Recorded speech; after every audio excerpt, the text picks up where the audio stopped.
Event apapun, orang banyak cenderung berbicara tentang apa itu demokrasi, terus bagaimana peran perempuan di dalamnya. Ada beberapa nilai demokrasi yang harus ada di setiap diri kita maupun langkah yang nanti kita lakukan ke depan. Adalah bagaimana kesadaran kita akan pluralisme atau pluralitas yang ada, ya, kemajemukan yang ada pada saat ini. Bagaimana menjaga keberagaman itu. Nah, inilah yang menjadi satu tantangan juga untuk kita dalam menghadapi demokrasi, ya, di tahun politik ini. Ya, bagaimana ada berbagai keberagaman yang ada di Indonesia, khususnya di Maluku juga ada sekian banyak, ya, dari sisi agama, etnis, bahasa, budaya, dan agama. Nah, itu yang akan bagaimana menyatukan kita dalam konsep pluralisme atau pluralitas itu. Yang kedua adalah terkait dengan sikap jujur dan pikiran yang sehat. Ya, bagaimana demokrasi, nilai-nilai demokrasi itu dia akan hadir di setiap tugas kita, langkah kita, dan sebagainya. Kalau kami di Bawaslu misalnya, bagaimana nilai-nilai demokrasi itu harus hadir. Nah, misalnya terkait dengan pada saat ini kita sudah masuk pada tahapan kampanye, ya, kurang lebih akan ada 75 hari, teman-teman sekalian. Nah, di dalam tahapan kampanye ini ada nilai-nilai demokrasi yang harus kita jaga, kita taat di situ. Bukan hanya penyelenggara pemilu, peserta pemilu demikian, karena akan ada perang antara suku, perang antara ras. Nah, itu yang dilarang. Misalnya ada politisasi sara, ya, ada politisasi hoax dan sebagainya, ada politik uang. Nah, ini yang harus kita jaga dan tidak bisa terjadi di dunia atau di bumi raja-raja ini. Nah, ini akan saya juga minta masukan dari kita semua yang hadir di sini, bagaimana terkait dengan nilai-nilai demokrasi terhadap hal ini.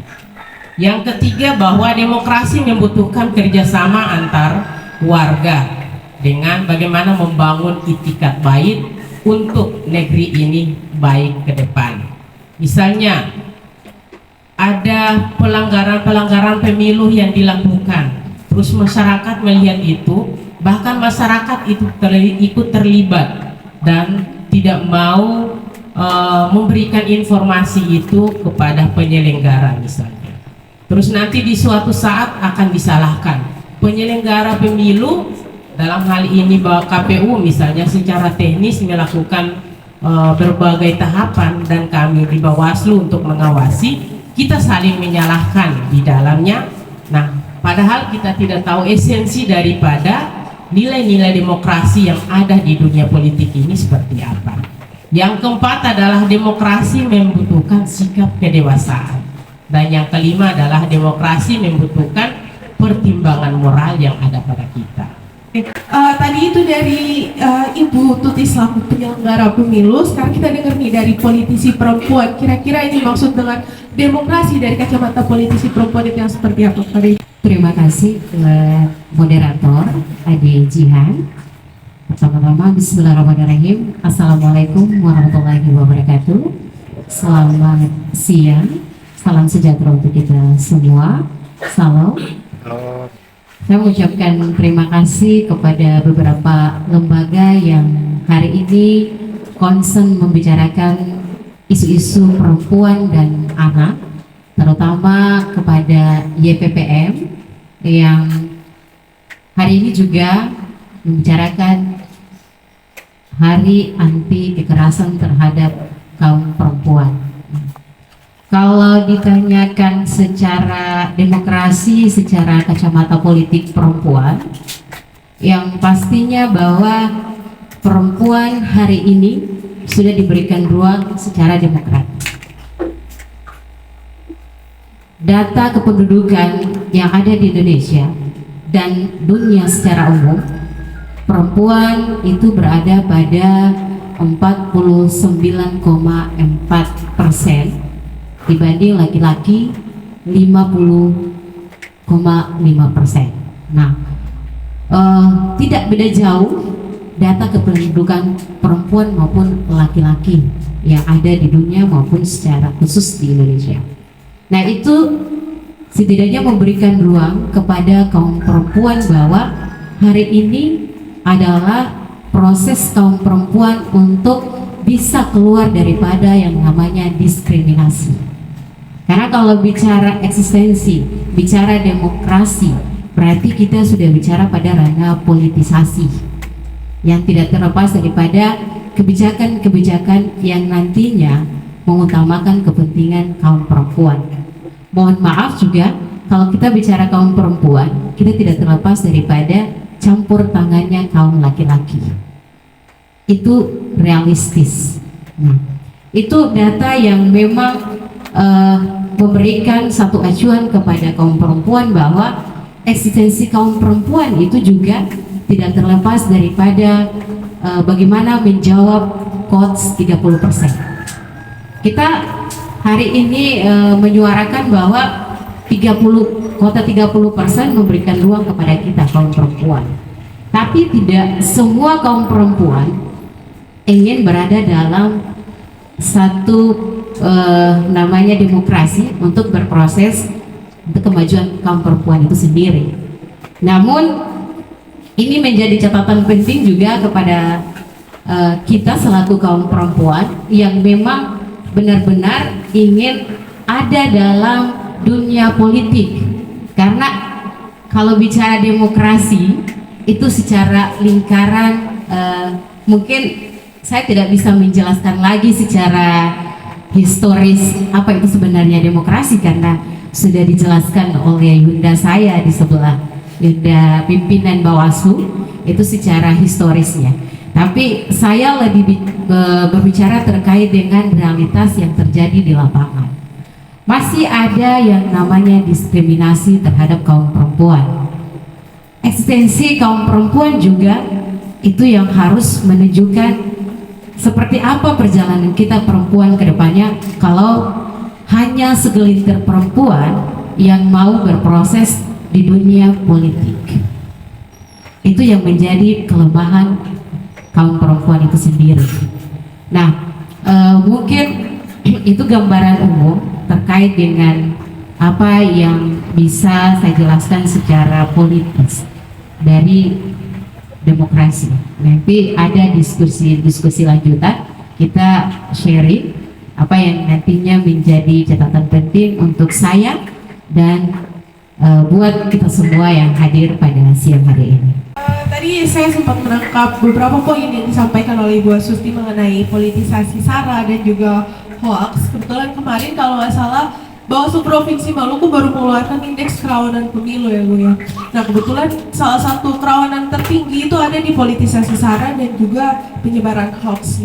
Nah kira-kira Ibu sebagai pengawas pemilu nantinya bagaimana melihat para caleg-caleg perempuan yang memang terkena politisasi SARA atau mungkin kekerasan berbasis gender online? Apakah mungkin Bawaslu Provinsi Maluku sudah menyiapkan langkah-langkah strategis untuk melindungi para perempuan itu? Apalagi kan sekarang kita lihat tadi Ibu Firda juga menyampaikan bahwasannya affirmative action atau keterwakilan perempuan 30% sebenarnya sudah bisa nih untuk kita dapatkan perempuan-perempuan. Tapi kalau bagaimana kalau misalkan malah kita mendapatkan tantangan dari luar gitu, seperti kita terkena doxing, kita difitnah sebagai perempuan ketika kita mau maju sebagai caleg. Pandangan Ibu sebagai penyelenggara dan pengawas pemilu ini seperti apa? Tantangan besar juga, bukan hanya terkait dengan caleg perempuan, tetapi juga proses-proses lain yang kita hadapi sebelumnya. Terkait dengan caleg perempuan misalnya yang menghadapi bagaimana tantangan hoax dan sebagainya, saya kira langkah yang dilakukan misalnya, artinya kalau saya menyampaikan langkah-langkah berarti saya mengiyakan bahwa harus memilih perempuan dan harus seperti ini, sedangkan kami dilarang untuk masuk ke sana seperti itu.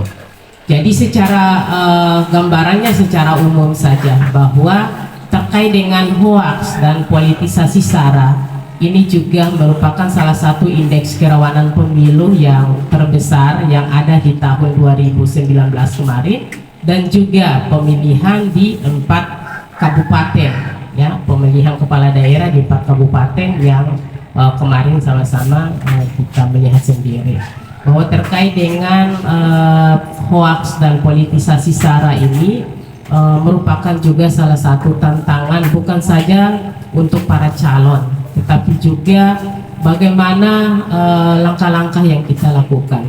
Hal yang pertama yang kita lakukan adalah harus mengajak seluruh elemen masyarakat untuk terlibat terkait dengan bagaimana misalnya terkait dengan pengawasan, berarti harus keterlibatan semua elemen masyarakat untuk mengawasi hal tersebut. Kalau terkait dengan caleg misalnya, berarti harus membangun jejaring yang lebih masif lagi, sehingga bagaimana untuk bisa menangkal terkait dengan persoalan-persoalan ini. Yang kedua, bahwa dengan terbentuknya jejaring ataupun banyak pihak yang nanti terlibat terkait dengan proses pengawasan dan sebagainya, berarti persoalan-persoalan ini akan sedikit demi sedikit kita bisa mengurangi terkait dengan proses-proses yang terjadi selama ini. Jadi politik uang, politisasi SARA ini juga kemarin terjadi di beberapa kabupaten, ada di Maluku Tenggara, MBD, dan juga ada di SBT sebagian di kecamatan.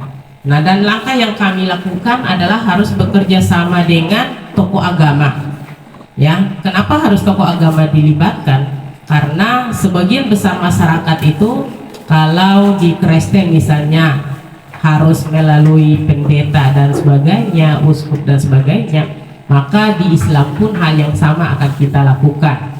Nah, inilah langkah-langkah yang harus terus kita lakukan sehingga bagaimana menghentikan tidak juga, tetapi kita mengurangi tidak terjadinya politisasi SARA, ya, dan sebagainya. Maka langkah yang kita lakukan adalah harus ada kerjasama yang masif yang kita lakukan dengan kelompok-kelompok yang selama ini kita bangun. Yang paling penting adalah bersama dengan tokoh agama di berbagai kabupaten kota. Itu yang harus kita lakukan. Dan yang sudah kami lakukan adalah bekerja sama dengan FKUB dan MOU terkait dengan itu. Dan salah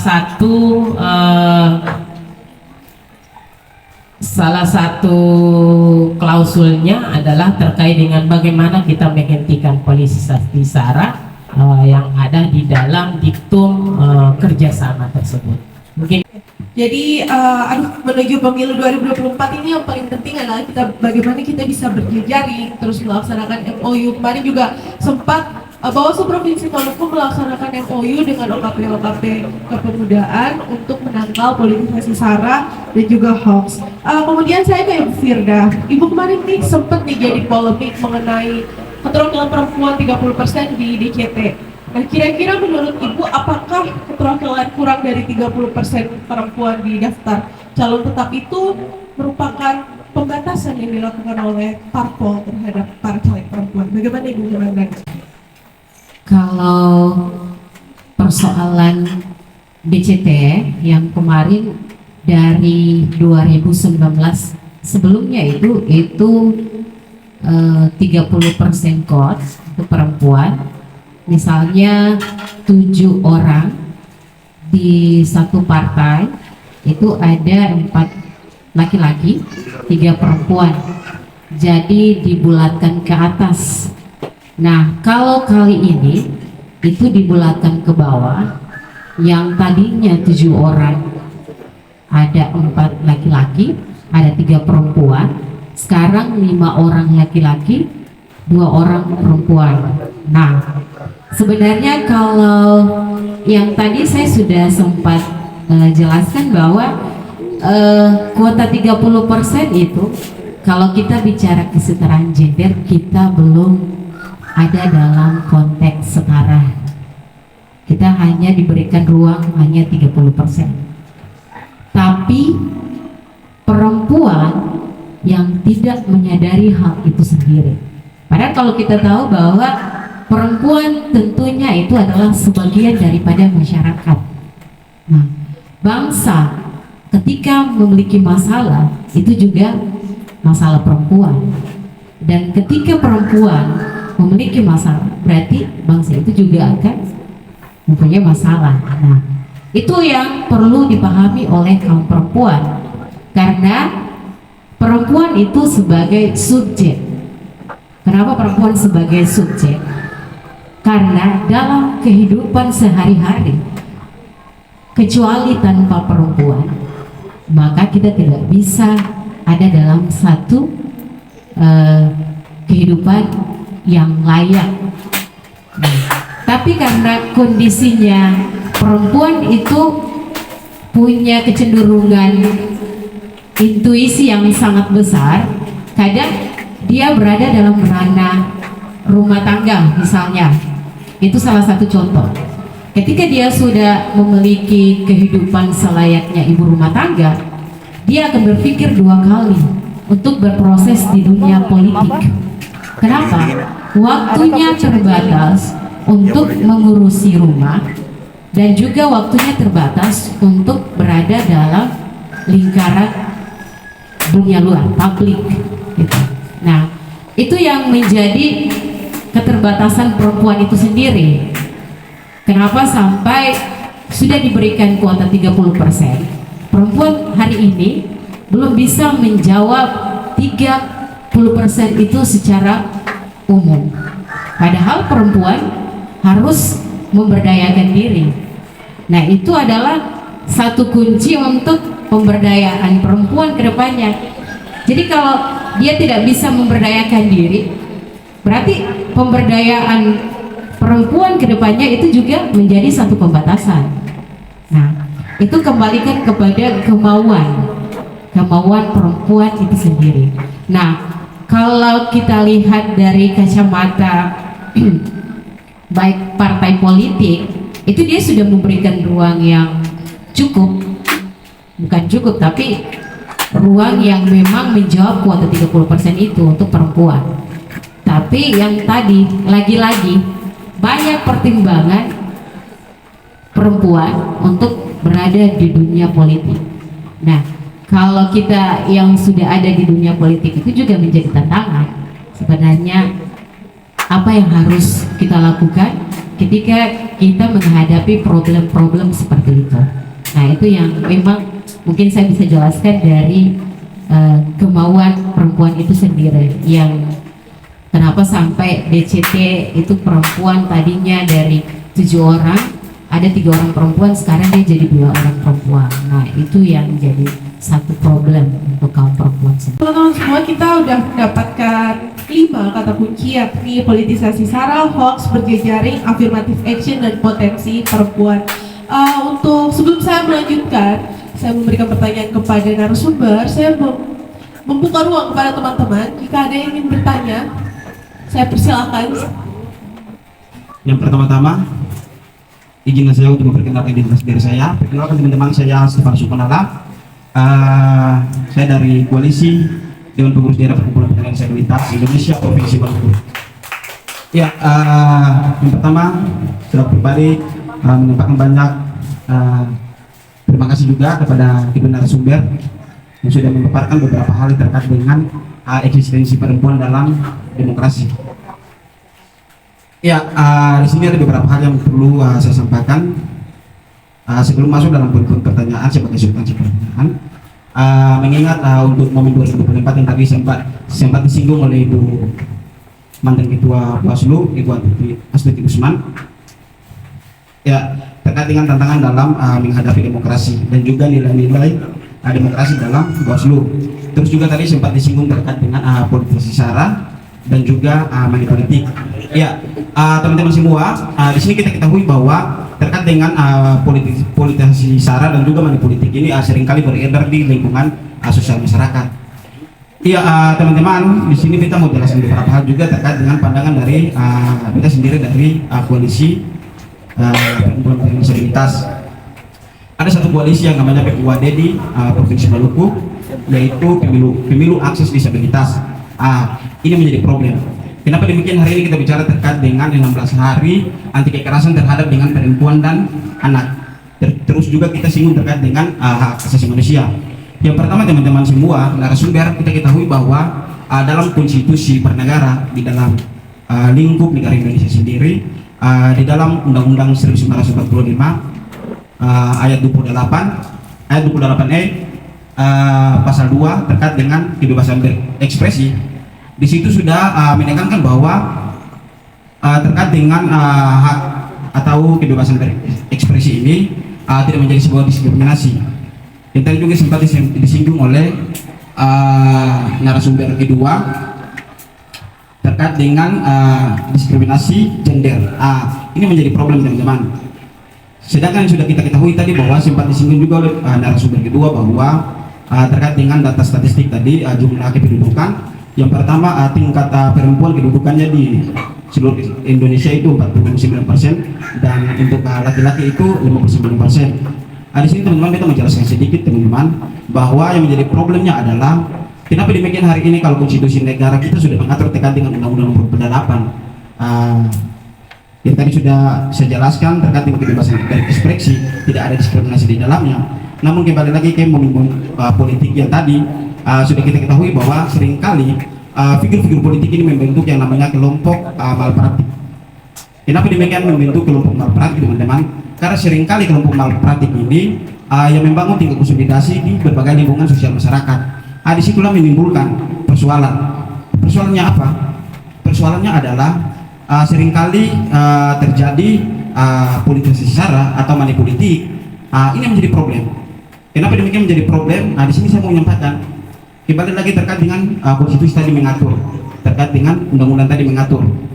Hari ini kalau kita berpatokan kepada apa yang memang sudah menjadi konstitusi bernegara kita, ya sudah tentu bahwa tidak perlu untuk kita berpolitisasi sara atau mengedarkan yang namanya money politik. Ini sangat penting sekali, teman-teman. Ya, untuk kedua narasumber, poin pertanyaan saya di sini yang pertama terkait dengan dari segi disabilitas sendiri. Untuk eksistensi perempuan dalam berdemokrasi, kita bicara terkait dengan 16 hari kekerasan dan juga hak asasi manusia. Di sini tidak ada singgung terkait dengan disabilitas. Teman-teman, penyandang disabilitas seringkali didiskriminasi juga. Kenapa demikian? Kita harus sampaikan bahwa teman-teman penyandang disabilitas ini seringkali didiskriminasi. Kebebasan dalam menentukan hak pilihnya juga dibatasi.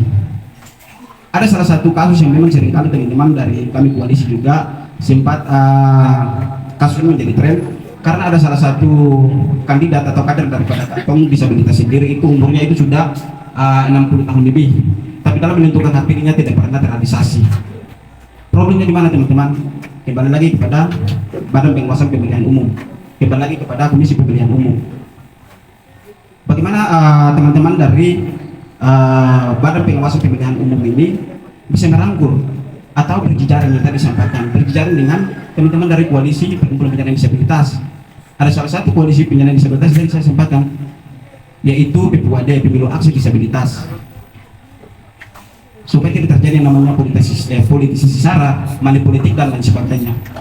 Itu yang pertama. Dan yang kedua, untuk narasumber yang kedua, penting juga bahwa untuk kekerasan perempuan atau hari mengingat 16 hari anti kekerasan tadi juga tidak sempat terlalu disinggung substansi tema yang ada.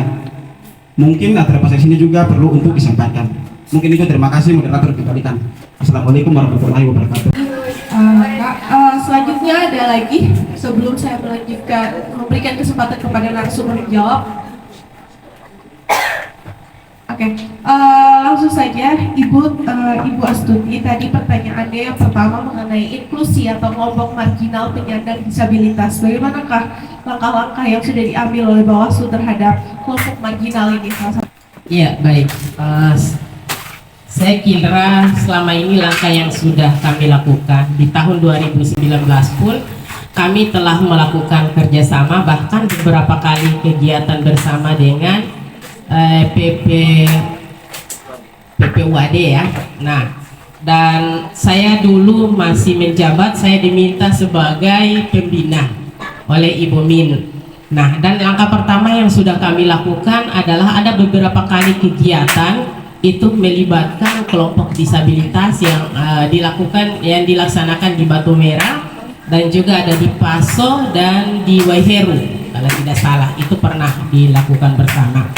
Nah, saya kira terkait dengan bagaimana pemilu akses disabilitas. Nah, ini juga yang harus menjadi perhatian kita bersama. Nah, terkait dengan persoalan teknis, bagaimana akses disabilitas itu bisa diberikan ruang dan sebagainya. Terkait dengan teknis itu harus ke KPU. Bagaimana akses ke TPS dan sebagainya. Kenapa saya kekerasan terhadap perempuan nih dari kacamata Ibu sebagai politisi perempuan, apakah mungkin ada Hari kampanye kekerasan terhadap perempuan. Nah, kalau bicara terkait dengan kekerasan di parpol terhadap perempuan, yang pastinya ada, tapi secara fisik itu belum terlihat sejauh ini.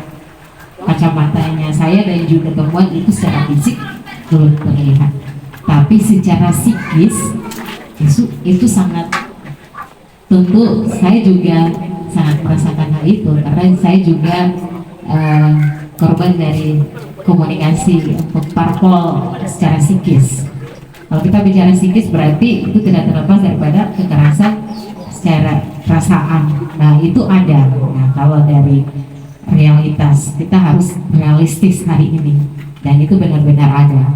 Karena kalau kita bicara kekerasan kan dua faktor itu yang menjadi utama. Nah, terus persoalan itu juga kita mungkin karena bicara politik berarti ada negosiasi di dalamnya. Nah, bagaimana negosiasi itu menguntungkan kita dengan orang banyak gitu, tidak terlepas daripada persoalan yang tadinya kekerasan. Kalaupun kita ambil dari dalam jalur yang berbeda atau kita masuk dengan kekerasan juga, berarti kita akan tidak mendapatkan satu keputusan yang ada keberpihakan kepada kita selaku kaum perempuan. Makanya itu juga kata orang sih harus betul-betul menganalisa apa yang nantinya menjadi keputusan. Dia berdampak positif tidak terhadap kita selaku kaum perempuan. Nah, itu yang bisa saya jawab untuk kita semua. Akan terjadi. Nah, kenapa harus ada kampanye? Nah, kampanye berarti mereka akan menyampaikan visi misi, program kerjanya dan sebagainya. Nah, yang kita lihat adalah sehingga tidak adanya golput dan sebagainya, yang kembali ke masing-masing orang seperti itu. Dan kami dari penyelenggara pun tidak punya hak untuk memaksa orang harus ke TPS seperti itu.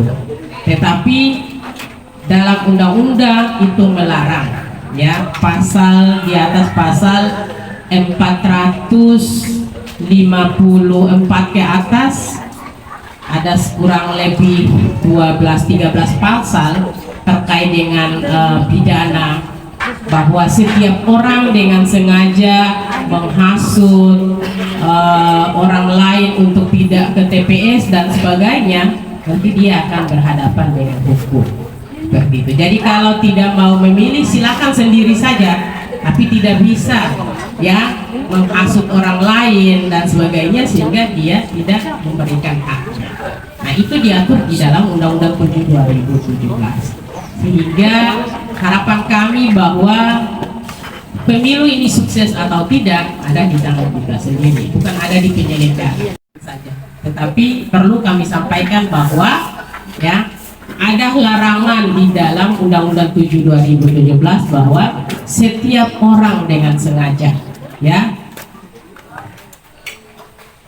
dia bukan menghasut, bahasa Ambon bilang apa? provokasi misalnya orang lain supaya jangan ke TPS, atau karena bisa saja daripada beta yang pilih, beta punya undangan ini, mendingan beta kasih ke orang lain atau beta jual, itu lebih fatal. Jadi harapan kami bahwa jangan golput adik-adik sekalian ya, masa depan daerah ini yang bumi raja-raja ini ada di tangan adik-adik. Kami mungkin 10-15 tahun tidak lagi eksis, tetapi adik-adik masih punya kesempatan untuk itu.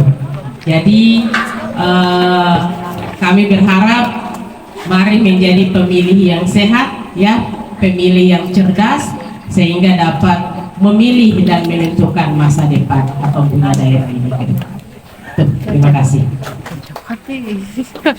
Sebenarnya kalau bicara golput ini karena ada beberapa Putusan Mahkamah Agung dan Mahkamah Konstitusi nomor 65 tahun 2023 mengenai kampanye di lingkungan pendidikan. Tetapi lalu Bawaslu Provinsi Maluku juga mengeluarkan instruksi bahwasannya dibolehkan itu melakukan kampanye di pendidikan, salah satunya di universitas.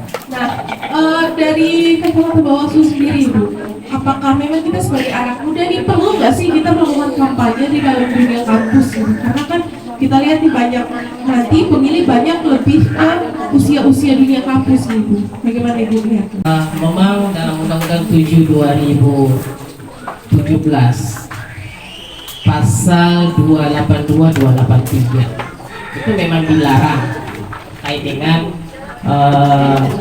fasilitas pemerintah ya, pendidikan dan juga sarana ibadah, itu memang dilarang.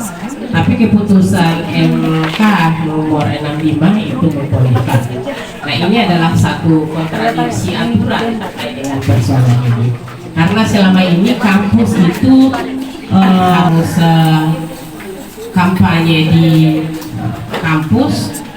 Nah, terakhir PKPU, perubahan PKPU 20 tahun 2023 ya, perubahan daripada PKPU 15 tahun 2022.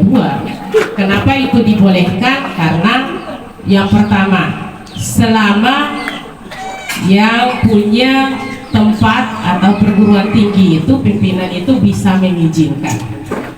Nah, selama itu tidak diizinkan, berarti partai politik atau tim kampanye itu tidak bisa melakukan kampanye di kampus tersebut, dan dibatasi hanya di perguruan tinggi, tidak ada di ranah pendidikan, misalnya di sekolah dan sebagainya. Kenapa di sekolah tidak bisa? Karena itu masih anak-anak dan mereka tidak bisa untuk dijadikan peserta pemilu seperti itu, karena selamat datang, karena tidak sebagai pemilih, belum sebagai pemilih seperti itu. Yang kedua, bahwa kenapa edukasi politik ini atau pendidikan politik ini bisa dilakukan di kampus, karena harapannya bahwa partai politik yang datang ke sana itu selamat datang Ibu Min.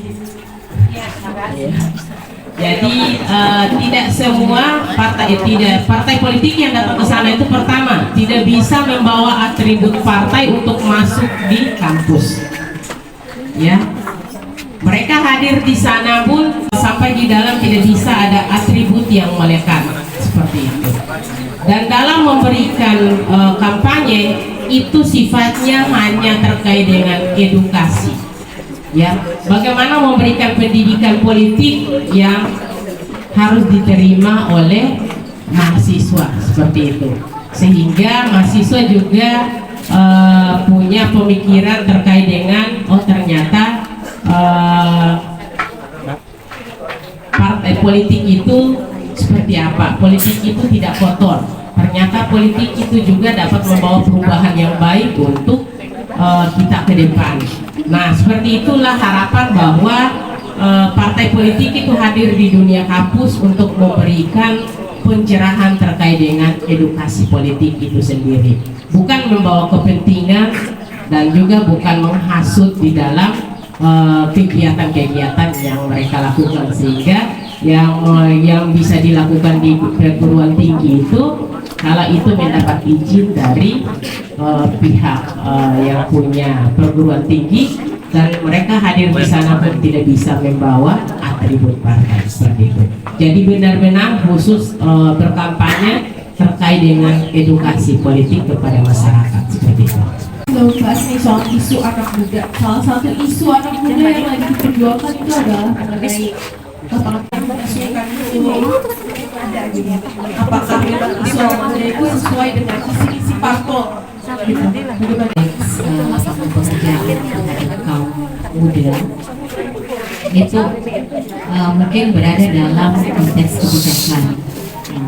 Karena setiap parpol tentunya tidak melahirkan satu visi misi yang memang memberikan satu ultimatum nih bahwa kalau di parpol ini kita punya pekerjaan, kita siapkan lapangan pekerjaan terhadap kaum perempuan atau kaum muda gitu. Tapi itu menjadi satu prioritas apabila nantinya ketika parpol mengusulkan caleg atau calegnya untuk berproses lalu menduduki jabatan di legislatif, berarti ada kebijakan-kebijakan tertentu yang bisa mengutamakan, memprioritaskan lapangan pekerjaan terhadap kaum muda. Misalnya kalau saya lihat dari kacamata sendiri di Partai Kebangkitan Bangsa itu ada satu pekerjaan yang memang perpanjangan tangannya ke sayap di Patayan gitu. Dia punya pekerjaan atau program-program yang bisa dikerjakan oleh kaum muda. Nah, terus ada perpanjangan tangan juga, misalnya juga lewat pemerintah daerah atau pemerintah pusat, turunannya dari pusat ke daerah. Itu kalau kita lihat itu biasanya dikaitkan dengan pendamping desa. Nah, tapi itu partai tidak punya legitimasi langsung untuk memberikan lapangan pekerjaan tersebut. Dia melalui komunikasi-komunikasi tertentu lewat kebijakan-kebijakan, lewat aspirasi yang nantinya menghidupkan masyarakat dan juga lebih cenderung kepada tingkatan masyarakat, misalnya kaum muda atau kita yang di atas umuran 30-an gitu. Nah, itu yang biasanya dipakai oleh caleg atau anggota legislatif di parpol tersebut gitu, untuk memberikan satu kelompok pekerjaan terhadap kaum muda atau masyarakat. Tapi dia tidak memberikan ansi bahwa ketika ada di partai ini kita memberikan kelompok pekerjaan yang memang punya legitimasi dari pemerintah. Jadi ya kalau kamu jadi anggota dewan, apa yang nanti kamu berikan kepada masyarakat atau kaum muda? Jadi ada deal-deal politik yang nantinya dibangun oleh calegnya dengan masyarakat atau dengan kelompok-kelompok tertentu yang menguntungkan bagi kelompok tersebut. Nah, itu yang nantinya ada di deal politik tersebut. Saya berikan dulu kepada Ibu Linda, perwakilan dari Komnas HAM. Komnas sudah melakukan pra pemantauan terhadap aspek-aspek kerawanan yang akan terjadi di tahun 2024. Ada beberapa catatan teman-teman dari KPU. Di antaranya adalah pemenuhan hak pilih. Orang selalu ribut soal pemenuhan hak pilih. Contohnya kita punya kasus besar yang terjadi di Tanjung Siak. Kita punya kasus besar yang terjadi antara perbatasan SBB dan Maluku Tengah. Nah, ini sebenarnya potensi-potensi kerawanan yang kemudian harus menjadi satu PR buat teman-teman penyelenggara pemilu. Di sisi lain juga Komnas melihat bahwa kerawanan pemilu ini ada aspek yang namanya aspek hak pilih teman-teman kelompok rentan. Jadi di tahun 2024 Komnas mengeluarkan yang namanya standar dan norma pengaturan berkaitan dengan pemilu, tapi dikhususkan untuk hak-hak kelompok khusus. Dalam hal ini ada 18 kelompok khusus, salah satunya adalah teman-teman dalam pesta demokrasi yang menurut kita itu adalah hak kita. Di sisi lain juga ada yang namanya aspek kerawanan lainnya. Dalam hal ini selesai dari tahun 2021 2014 kemarin. Dimana kasihan, kalau kita lihat KPPS itu rata-rata anak muda, ya rata-rata anak muda yang kemudian sangat berpotensi sebenarnya. Tapi yang terjadi di 2014 kemarin banyak yang kemudian sakit dan meninggal. Nah ini satu catatan penting yang harus dilihat oleh para penyelenggara pemilu. Kemudian kita juga melihat soal penyelenggara pemilu itu sendiri. Bagaimana kemudian penyelenggara pemilu itu tidak terkontaminasi, ya, baik secara birokrat dengan ASN, kemudian juga dengan pihak-pihak lainnya, ya, dalam hal ini parpol. Ya, di sisi lain juga sebenarnya kami melihat bahwa tadi ada catatan buat yang teman-teman bertanya, boleh atau tidak kita golput?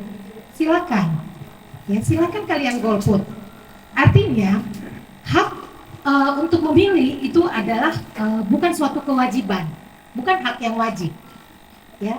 Tetapi kemudian harus diingat kita tidak mengajak orang lain, memprovokasi orang lain. Karena saat kita melakukan, kita sudah berkatakan bahwa kita tidak mau memilih dengan alasan A, B, C, dan D, tetapi kemudian kita mengkampanyekan kepada orang lain untuk tidak menggunakan hak pilihnya, itu adalah bagian dari kampanye negatif. Jadi ini satu catatan juga. Memang semua punya hak, dia bebas, ya, untuk memilih atau tidak memilih. Tetapi juga memang karena hak itu juga bukan suatu kewajiban untuk memilih. Tetapi dengan catatan, silakan sampai pada kita, tetapi tidak bisa memprovokasi orang lain. Karena itu sudah bagian dari kampanye negatif. Nah ini catatan-catatan yang sebenarnya harus bisa menjadi pelajaran kita bersama, ya, bahwa itu yang kemudian menjadi temuan Komnas HAM untuk melakukan proses pra-pemilu. Yang catatan-catatan ini juga yang sudah dilakukan. Jadi saat ini memang program besar Komnas HAM adalah bagaimana melihat teman-teman kelompok difabel atau 18 kelompok khusus untuk bisa dipenuhi hak-hak pilihnya, termasuk orang dengan gangguan kejiwaan. Karena dari tahun sebenarnya dari sebelumnya di 2009 ini juga sudah menjadi catatan. Karena tidak selamanya orang dengan gangguan kejiwaan itu kemudian dia tidak bisa memilih.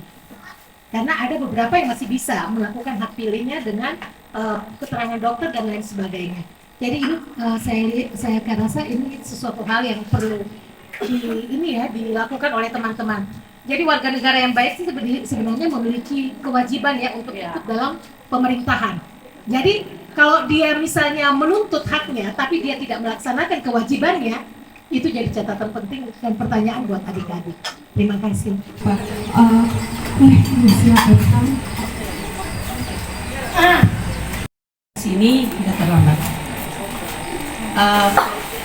Ibu Tuti sudah tahu bahwa beta adalah dari Pusat Pemilihan Umum Akses Disabilitas. Kemarin dulu kita di Aksira Grant yang dibuat oleh Kesbangpol Kota Ambon, yang dimana materi yang dari KPU Kota pada disabilitas kan beragam disabilitas, ada 4 ragam disabilitas: fisik, intelektual, sensorik, dan mental. Sensorik ini ada 2, sensorik penglihatan dan pendengaran, ya, buta dan tuli. Terus ada kami yang Bawaslu minta kerjasamanya untuk pemantauan di setiap TPS. Jadi dari PPUA minta kerjasama dengan Bawaslu Provinsi Maluku untuk pemantauan di setiap TPS ketika pemilu nanti. Karena teman-teman disabilitas ini yang saya menyampaikan bahwa huruf braille, teman tuli harus mendampingi yang disabilitas netra, harus pendamping masuk ke bilik suara, harus sama-sama dengan pendampingnya. Jadi kemarin Pak Ketua KPU Kota minta data dari saya, Ibu tolong data supaya saya bilang, Pak, ribet kalau data yang mendadak ini Pak, tapi angka bilang begini, yang di Ibu ada berapa? Saya bilang 100 lebih, kasih saja Ibu untuk kami sebelum hari hanya. Ya itu seperti Ibu Komnas HAM bilang di kemarin tahun 2019, ya, Ibu Komnas HAM kerja dengan HWDI, belum ada PPUA waktu itu.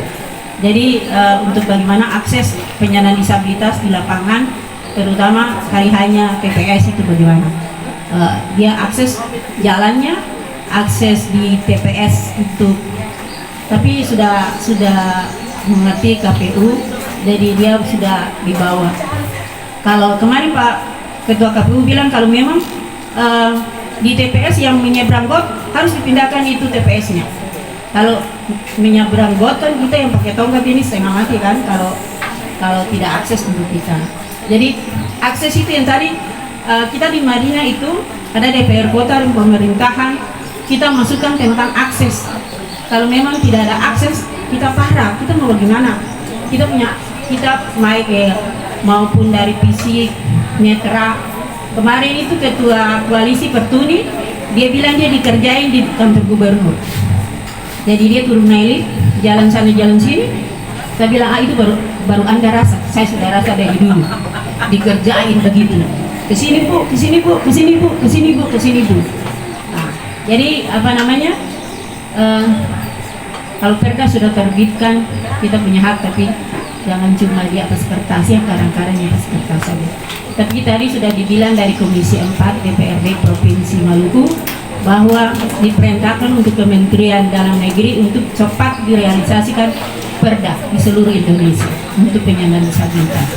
Jadi kalau DPR duduk ini, apakah dong punya program untuk penyandang disabilitas, ada atau tidak? Itu pertanyaan untuk DPR apa ya? Calon. Kalau ibu sudah dulu di sana, apakah program untuk penyandang disabilitas? Tadi kan ditanya tentang anak muda. Sekarang orang disabilitas, ada program khusus untuk disabilitas atau tidak? Berarti bisa dimasukkan juga Pak. Masukkan. Kemarin kita ikut 3 calon pas itu ya presiden. Itu yang nomor 2 itu ada program khusus untuk disabilitas. Jadi diharuskan disabilitas di seluruh Indonesia mendukung itu, karena dia punya program itu. Jadi apakah nanti ibu calon ada khusus untuk program khusus untuk penyandang disabilitas? Itu pertanyaan saya. Terima kasih. Seringkali didiskusikan dalam ruang intelektual simsan di universitas, itu seringkali membicarakan persoalan pemikiran-pemikiran yang dianut oleh para pemikir dunia, semisal Marx, semisal Descartes, kemudian para filsuf yang telah menjadikan salah satu pemikir untuk mengarahkan sebuah bangsa. Ini yang mesti saya pertanyakan kepada dari pihak Bawaslu, kenapa demikian? Kenapa? Apakah ada program persoalan mendiskusikan tentang akar daripada permasalahan bangsa, yaitu kurangnya mahasiswa berbicara persoalan dasar pikir Pancasila? Karena dalam Pancasila itu bicara persoalan kemanusiaan, kemudian kebijaksanaan yang dipimpin oleh hikmat. Kita kira itu dalil itu untuk memperkuat bahwa tidak boleh golput karena kebijaksanaan dipimpin oleh hikmat itu.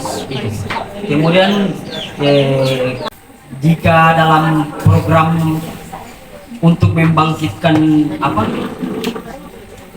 atau begini, beta mau bilang begini, bahwa perempuan pada dasarnya itu dia merupakan implementasi daripada kelembutan, sedangkan lelaki itu implementasi daripada keperkasaan. Jadi bicara persoalan demokrasi, kebebasan itu jika dikaitkan dengan sifat dasar sebagaimana perempuan, yaitu kelembutan, beda kira demokrasi itu nanti akan bersifat lembut-lembut begitu. Kalau dalam laki-lakian maka demokrasi itu akan keperkasaan begitu. Jadi apakah yang nanti dipertanyakan itu adalah kebijakan daripada perempuan sebagaimana perempuan, ataukah dia yang melenceng daripada perempuan itu sendiri? Saya misal begini Ibu, beta seringkali mendapati bahwa seringkali perempuan itu, maaf ya kalau macam ada salah atau menyinggung hati perempuan, beta seringkali mendapati bahwa perempuan itu selalu menjual dia punya penderitaan atau kelemahan untuk mendapatkan satu kekuasaan. Kayak begini, diskriminasi, padahal juga laki-laki juga tidak diskriminasi. Semisal sekarang ini siapa yang menjadi Inalak Maluku? Kalau bukan itu perempuan. Beta kira apa yang bisa kita sampaikan? Mohon maaf, Saya kira untuk pertanyaan yang lain kebetulan karena narasumber kita ada kegiatan lain lagi, jadi mungkin bisa di-keep dulu pertanyaannya. Saya berikan kepada Ya, baik, terima kasih. Yang pertama, masukan dari Caca Linda, ya, Komnas HAM sangat luar biasa, dan spirit untuk kita, untuk bagaimana menjadi KPU Maluku Tengah sampai saat ini tidak habis-habisnya ini persoalan. Jadi apakah kita akan salahkan penyelenggara, pemerintah atau siapa? Nah, ini yang menjadi tanda tanya dan PR untuk kita semua. Apalagi yang hadir di sini adalah masyarakat berasal dari Maluku Tengah, SBB dan Tanjung Sian. Seperti itu. Karena persoalan ini bukan hari ini saja baru diangkat, tapi persoalan ini dari beta masih sebagai penyelenggara pemilu di KPU Maluku Tengah. Ini sudah terjadi. Bahwa yang kita melihat khusus Bawaslu, ya, kita tidak melihat ini persoalan kepentingan siapa. Yang kita melihat adalah terkait dengan hak konstitusional daripada masyarakat tersebut. Dia tidak terabaikan atau tidak dijual belikan, seperti itu. Sehingga benar-benar bahwa masyarakat yang ada di Tanjung Sial, masyarakat yang ada di perbatasan SBB dan Maluku Tengah, itu kepentingan kami adalah bagaimana mereka ini memiliki hak pilih pada tanggal 14 Februari nanti. Seperti itu. Kalau kita berbicara bahwa mana persoalan negeri administratif dan negeri hukum dan sebagainya, nah ini akan panjang seperti itu, dan itu tidak ada habis-habisnya. Padahal sudah ada keputusan MA, bahkan sudah ada banding dan sebagainya, tetapi itulah karena persoalan kita tidak tahu seperti apa persoalannya. Tapi yang jelas bahwa kepentingan kami selaku penyelenggara di situ yang pertama adalah hanya terkait dengan hak pilih, akan menjaga hak pilih daripada masyarakat yang ada di daerah tersebut. Yang kedua bahwa kami memberikan support juga untuk Komnas HAM karena punya program juga terkait dengan pra pemilu, dan itu sangat luar biasa bagaimana memberikan edukasi sebelum masuk pada tahapan-tahapan penyelenggaraan pemilu. Nah, terkait dengan Ibu Min, bahwa kami juga membuka ruang untuk itu, silahkan PPUA, ya, PPUAD untuk melakukan kerjasama dengan Bawaslu, ya, bisa menjadi pemantau di TPS, dan itu harus terdaftar, Bu. Makanya harus ke kantor Bawaslu, atau memang tidak bisa nanti saya WA persyaratannya, lalu ibu persiapkan persyaratan, lalu daftar ke Bawaslu membawa berkas atau dokumen tersebut untuk didaftarkan sebagai pemantau pemilu. Mau ambil di wilayah mana untuk mengawasi pada saat pemungutan suara, tahapan pemungutan suara, ataupun tahapan dimanapun, tinggal 4 tahapan ke depan ini kan. Ada tahapan kampanye yang sementara berjalan, tahapan di dalam juga ada tahapan masa tenang, dan tahapan pemungutan dan rekapitulasi penghitungan suara. Kalau mau ambil terkait dengan tahapan pemungutan suara, berarti sudah harus terdaftar dari sekarang, Bu. Dan itu harus ada sertifikat yang nanti diberikan oleh Bawaslu setelah melakukan pengkajian terkait dengan dokumen-dokumen tersebut layak atau tidak untuk diberikan menjadi pemantau pemilu di tahapan TPS. Silakan, Bu.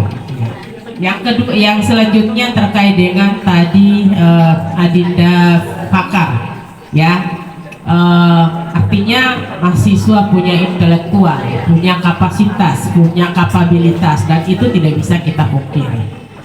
Bahwa terkait dengan persoalan ini, Bawaslu ini banyak tugas mengawasi dan sebagainya.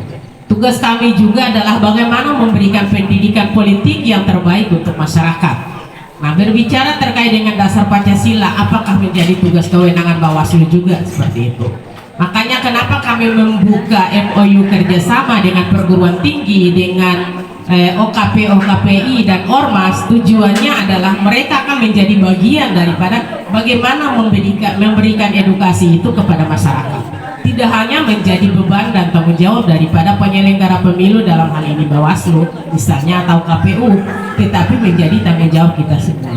Kalau kita melihat bahwa ternyata pendidikan politik ini juga harus menjadi tanggung jawab daripada partai politik. Jadi bukan pada saatnya nanti sebagai caleg misalnya, tetapi dia sudah harus menyiapkan itu jauh tempo. Sehingga kenapa? Nah, ini yang banyak terjadi adalah pada calon perempuan. Calon perempuan kenapa banyak menjadi pelengkap? Karena tidak dipersiapkan dari sekarang. Ya, main copot dan sebagainya. Nah, inilah yang menjadi tantangan kita semua ke depan. Bukan hanya penyelenggara pemilu, tetapi seluruh elemen masyarakat punya tanggung jawab terkait dengan ini.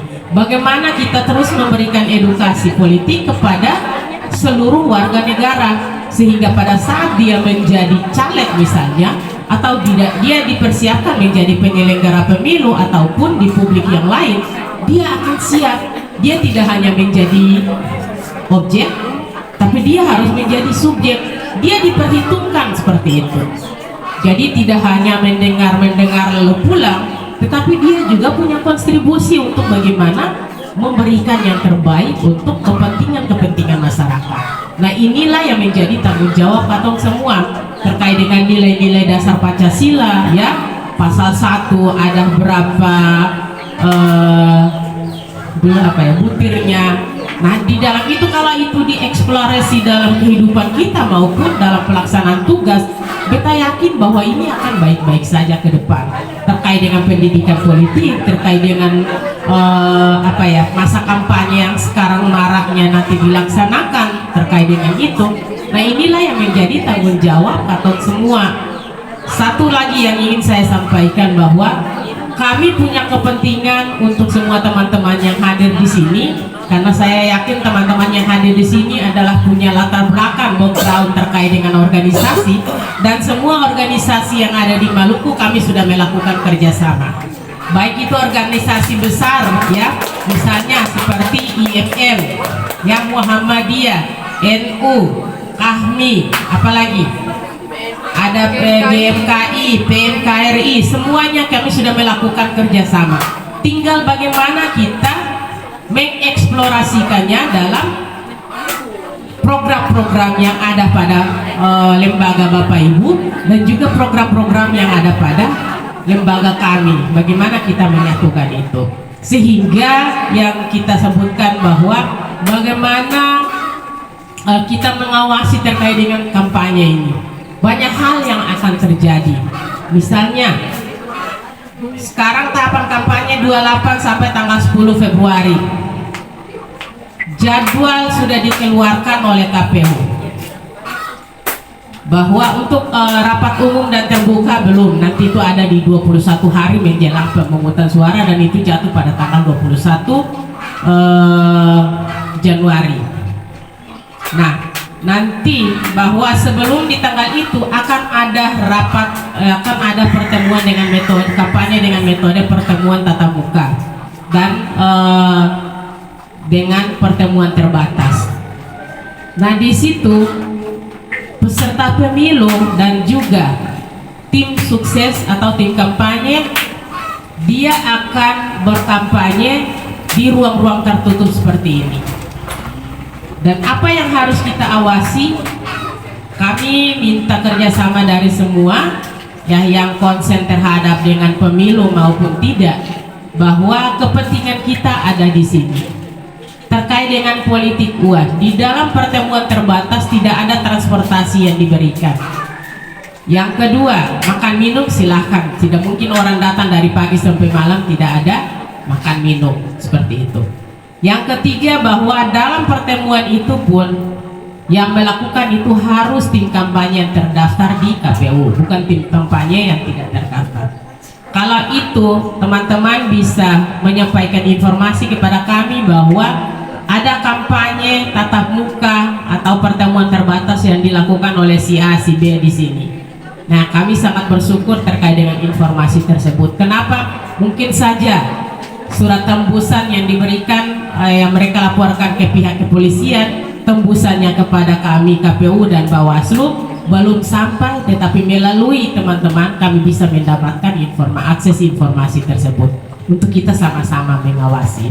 Karena untuk pemilu yang sehat, bagaimana melaksanakan aturan dengan baik, bagaimana orang berkampanye dengan santun, nah itu adalah tanggung jawab Katong semua. Tanggung jawab juga YPPM yang sudah kerjasama dengan kami dan selama ini membuka akses untuk bagaimana mendidikan edukasi politik atau pendidikan politik itu kepada masyarakat.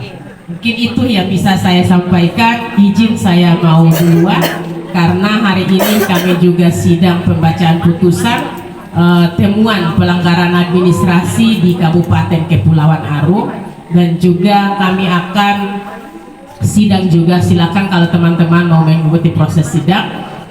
Sidang juga terkait dengan temuan yang dilakukan oleh yang ditemukan oleh Kepulauan Aru juga yaitu beberapa calon yang harus kami sidang dan kami akan putuskan di minggu depan. Mungkin itu yang bisa saya sampaikan, lebih dan kurang saya mohon maaf karena saya harus kembali ke kantor untuk melakukan pembacaan putusan terkait dengan sidang temuan pelanggaran administrasi dan juga ada beberapa laporan dari masyarakat. Terima kasih kami ucapkan kerjasama dari semua teman-teman. Harapan kami bahwa teman-teman yang hadir di sini adalah merupakan mitra, ya, mitra sejajar daripada Bawaslu. Kami yakin bahwa kami Bawaslu tidak sendiri. Kami juga diawasi oleh Bapak Ibu dan juga Bapak Ibu bisa mengawasi partai politik dan tim kampanye dalam melakukan kampanye yang santun, kampanye tanpa politik uang, kampanye tanpa hoaks dan sebagainya, sehingga tujuan Katong, harapan Katong bahwa negeri raja-raja ini akan kembali dan juga akan melahirkan demokrasi yang bermartabat dan berkualitas, itu ada di tangan Katong semua. Sepakat Bapak Ibu? Baik, terima kasih. Kantor kami terbuka. Saya juga membuka diri untuk Bapak Ibu sekalian. Silakan berkonsultasi atau memberikan kritikan, masukan apapun untuk kami lembaga ini lebih baik ke depan. Mungkin maaf saya akhiri, wallahu muwaffiq ila aqwamit thariq, fastabiqul khairat, billahi taufiq wal hidayah. Wassalamualaikum warahmatullahi wabarakatuh dan salam sejahtera untuk kita sekalian. Mengulangi rasa hormat saya, wakil YPPM Maluku mengucapkan banyak terima kasih kepada Ibu yang setelah meluangkan waktu untuk hadir di talk show kita pada sore hari. Selagi Ibu Astuti meninggalkan tempat, saya mempersilakan Ibu Firda untuk menjawab pertanyaan-pertanyaan yang tadi. Terima kasih adik moderator Caca Tuti, selamat bertugas, dan selaku caleg mohon izin untuk kampanye di wilayah dapil. Iya. Mungkin saya mengucapkan terima kasih kepada Caca Linda atas beberapa pernyataan yang memang tadinya sudah disampaikan. Itu menjadi catatan penting kepada kita karena saya punya Caca Linda. Terima kasih atas pernyataan yang tadi disampaikan karena itu juga wilayah saya, wilayah pemilihan saya juga sampai di Tansil. Nah itu menjadi catatan juga, tanggung jawab untuk bisa berkomunikasi dengan pemangku kepentingan yang ada di sana. Terkait dengan saya, Ibu Min, mohon izin, saya pernah berproses bersama-sama juga dengan Ibu Min. Waktu itu masih jadi Ketua Kohati HMI Cabang Ambon 2014 sampai 2016. Tapi karena proses perjalanannya saya melanjutkan studi dan lebih banyak fokus pekerjaan, jadinya waktu untuk bertemu itu rehat sampai saat ini kita ketemu lagi. Iya. Terkait persoalan program khusus yang nantinya kalau saya berada di parlemen, insya Allah, saya mau sampaikan juga ke Ibu Min bahwa disabilitas di negeri saya itu juga sangat banyak, dan secara psikologi itu juga mereka sangat terganggu. Nah, makanya saya juga pernah mengadvokasi masalah-masalah persoalan perempuan.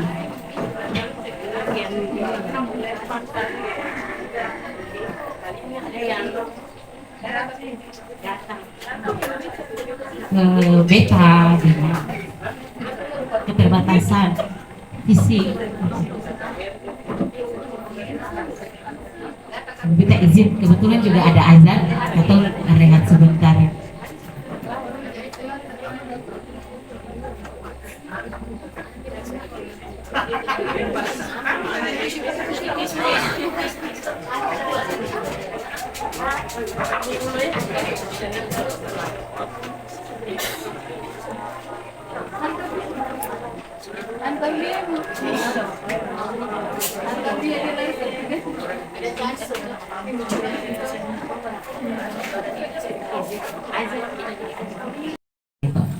Kalau bicara diskriminasi terhadap kaum laki-laki, itu mungkin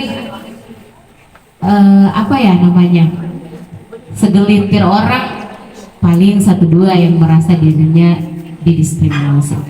Tapi data yang terbukti itu diskriminasi itu kebanyakan itu terhadap kaum perempuan. Nah itu. Terus yang tadinya dibilang persoalan perasaan untuk mendapatkan sesuatu di dalam satu parpol atau nantinya dalam konteks sebagai anggota legislatif. Nah mungkin pemain politiknya itu sendiri yang memainkan peran itu. Tapi bagaimana membijaki persoalan itu untuk kepentingan memanfaatkan satu produk kebijakan yang menjadi program utamanya dia selaku perempuan. Oke, kita akan pakai persoalan diskursus intuisi sebagai satu kebijakan untuk beta raih beta pun kepentingan itu mencapai beta pun tujuan. Maka beta pakai itu. Tapi ada batasan-batasan tertentu yang harus kita pakai untuk mendapatkan itu. Tidak harus dengan yang menjadi konotasi negatif yang biasanya kita temukan atau biasanya orang bawa di lapangan, oh gini dia pakai persoalan ini untuk mendapatkan kepentingannya itu. Nah, tapi yang tadi pakai kepentingan itu dengan kebijakan-kebijakan tertentu yang bisa bermanfaat untuk orang banyak, mencapai tujuan yang kita tujukan bersama.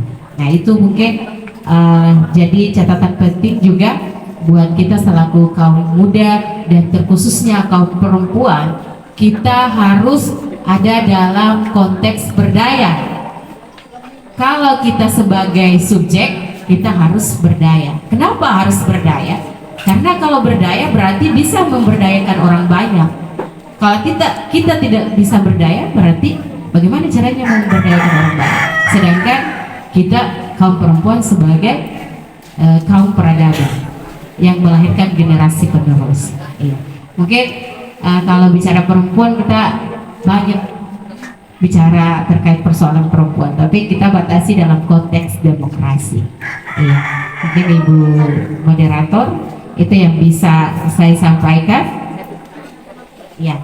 Mungkin ini juga closing dari saya mendahului yang diizinkan dari moderator, bahwa dengan hadirnya momentum Hari Kekerasan terhadap kaum perempuan, 16 kampanye Hari Kekerasan terhadap kaum perempuan, ini menjadi ujung tombak tersendiri pada kita kaum perempuan, terus kaum disabilitas, bahwa hidup akan terus berlanjut dan kebijakan-kebijakan untuk kebutuhan kita bersama, kita harus bijaki dalam satu tujuan bersama, bahwa kepentingan-kepentingan itu akan kita perjuangkan tanpa tidak terlepas daripada komunikasi ke depannya.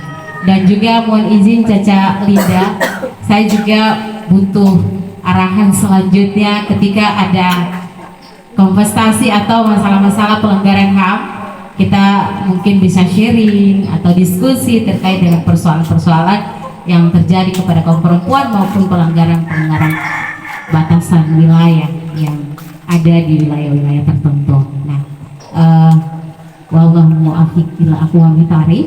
Billahi taufiq wal hidayah. Wassalamualaikum warahmatullahi wabarakatuh. Boleh satu pertanyaan lagi nggak? Kalau misalkan teman-teman masih ada pertanyaan atau sanggahan, teman-teman nanti setelah saya tutup forum bisa merapat ke depan karena di depan ini ada senior-senior perempuan saya dari Gerak Bersama Perempuan Maluku. Mungkin teman-teman ingin berkonsultasi. Saya ucapkan juga terima kasih kepada narasumber mewakili YPPL Maluku, kepada Komnas HAM Perwakilan Provinsi Maluku, kemudian kepada kawan-kawan inklusi penyandang disabilitas dan juga senior-senior perempuan saya di Gerak Bersama Perempuan Maluku yang telah menghadiri talk show dari Yayasan Pengembangan dan Pemberdayaan Masyarakat. Sekian yang dapat kami sampaikan. Semoga kita bisa bertemu di agenda 16 hari anti kekerasan terhadap perempuan. Kebetulan besok itu ada jalan santai. Mungkin teman-teman yang ingin ikut jalan santai bisa langsung ngobrol dengan koordinator Gerak Bersama Perempuan Maluku yang sedang berdiri di depan. Sekian dari kami. Wassalamualaikum warahmatullahi wabarakatuh.